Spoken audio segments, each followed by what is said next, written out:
Un uzreiz arī sitiens pa vārtiem, un uzreiz arī jau pirmajās 2 sekundēs. Jau ne pilnīgi pirmajā sekundē. BSC. Olibet Nome izceļās ar vārtu gūmu. Un lūk šādā te veidā jau no pirmajā sekundē.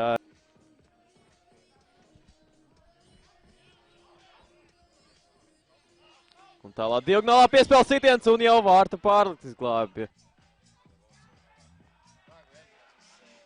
Tālāk jau cīņa pie laukuma malas. Un šeit pārtver BSC Lata futbolisti. Un kļūda un 6. vārti tiek gūti. BSC Lata uzbrucējām Mārtiņam Taulavičum, 6. vārti viņam šajā sezonā.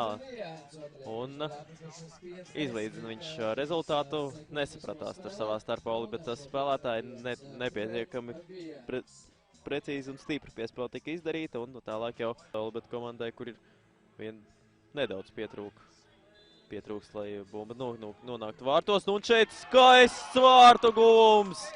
Un BSC Lata komanda izvirzās vadībā. Kas par vārtiem? Aleksandrs Novažīlovs izceļās ar vārtu gūmu. Skaista kombinācija.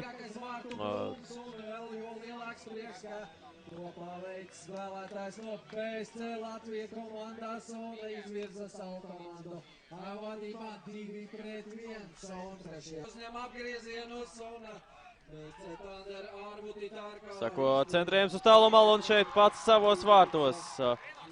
Kūst vārtus Renārs Pastars un tādējādi 41 sekundi līdz spēles beigām. Rezultāts kļūst 2-2. Izlīdzinās. Ļoti neveiksmīgs pirmais sitiens. Un skatīsimies. Rimo Hunts pret Artjomu Križanovski atklās šo pēcspēles sitienu sēriju. Olibet golai izdodas šo te sitienu atvairīt arī komandas biedri, to var darīt skaļāk un drošāk.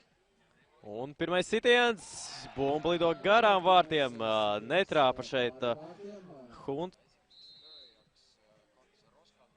Pupols precīzs, 1-0.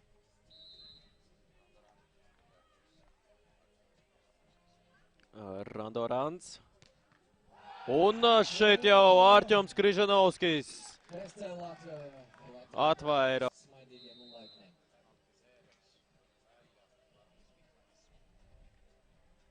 Un izdodas tomēr Vikmanim cauršaut Vaikotam Mevalija un viss noslēgusies ar BSC Latviju izcīnas sīvā cīņā uzvaru pār Nome BSC